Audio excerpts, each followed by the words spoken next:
Assalamualaikum warahmatullahi wabarakatuh. Perkenalkan, saya Resti Putri Andria dengan NIM C24012111015.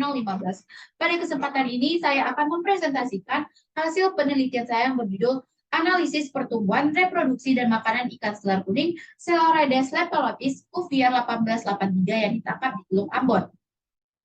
Nah, hal yang melatar belakangi penelitian saya yaitu yang pertama, biologi perikanan. Biologi perikanan ini merupakan ilmu biologi yang mempelajari tentang studi perikanan dari ikan menetas sampai ikan mati.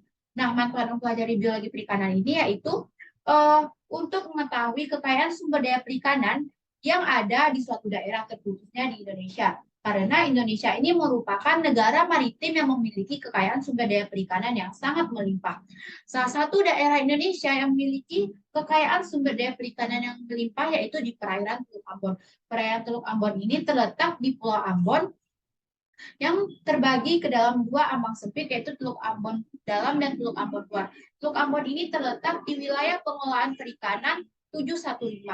Salah satu produk perikanan di Teluk Ambon yang berlimpah yaitu ikan selar kuning. Ikan selar kuning ini merupakan ikan target bagi para nelayan karena memiliki nilai ekonomis yang tinggi.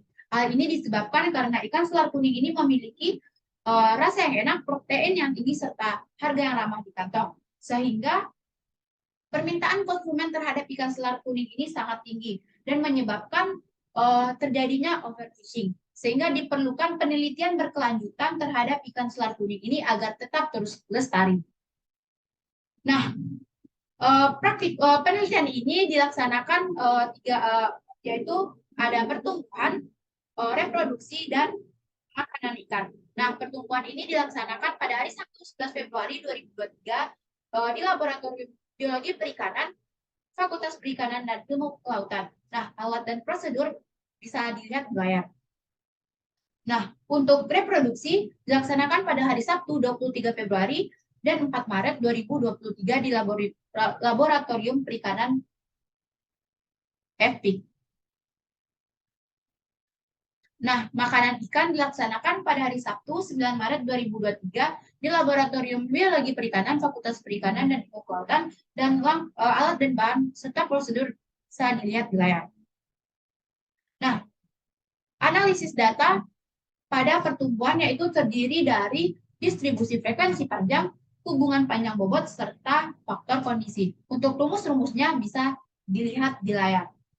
Nah, selanjutnya yaitu untuk reproduksi terdiri dari nisbah kelamin, tingkat kematangan gonad, indeks kematangan gonad, fekunditas, serta diameter telur.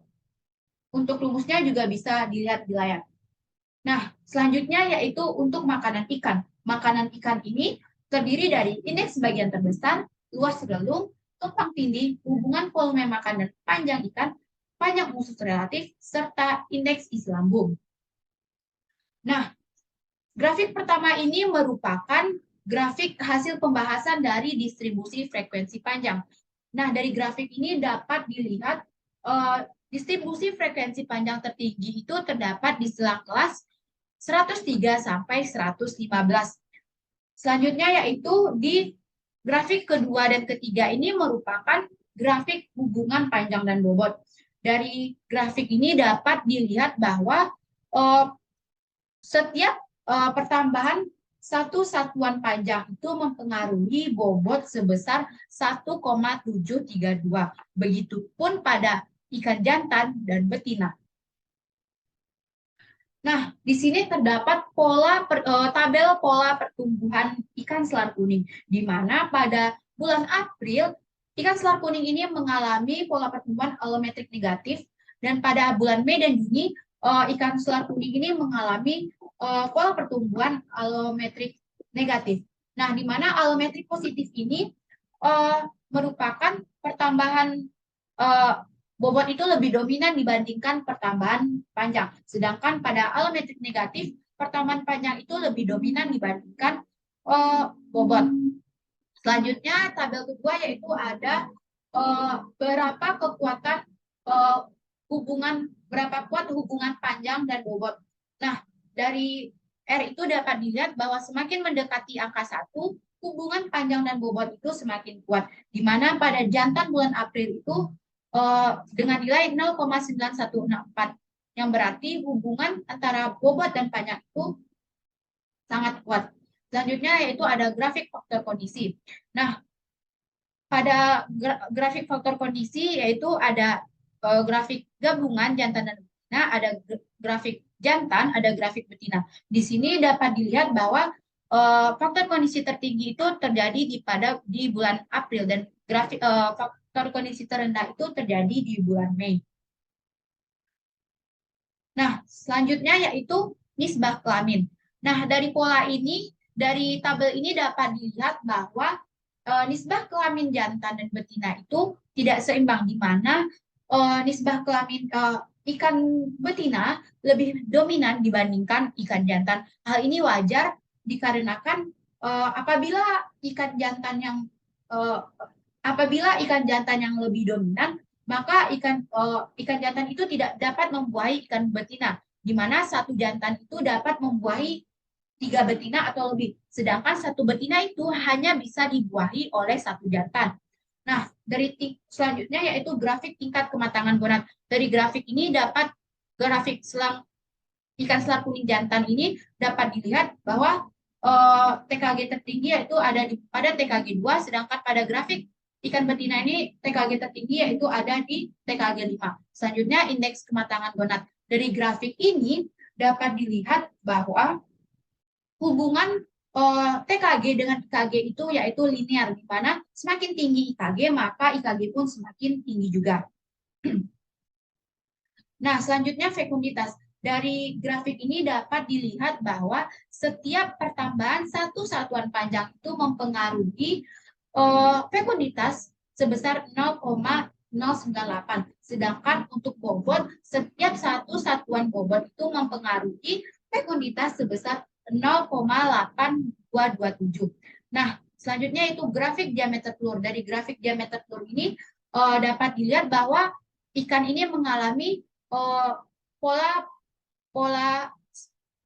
partial spawner, di mana itu terjadi 2 kali puncak.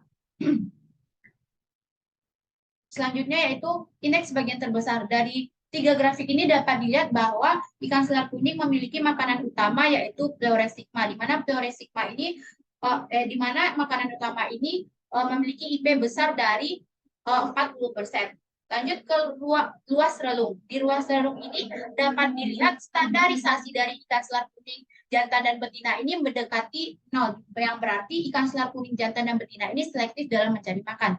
Selanjutnya yaitu tumpang tindih. Tumpang tindih ikan selar kuning jantan dan betina itu yaitu 0,9409, di mana angka itu mendekati 1, yang berarti kompetensi antara ikan jantan dan betina itu sangat tinggi dalam memperebutkan makanan. Selanjutnya hubungan volume makan dengan panjang tubuh, di mana setiap pertambahan satu satuan panjang itu mempengaruhi hubungan volume makan sebesar 0,000033. Selanjutnya yaitu panjang usus relatif. Panjang usus relatif ini melihatkan bahwa ikan selar kuning ini memiliki nilai kecil dari 1, yang berarti ikan ini merupakan ikan karnivora.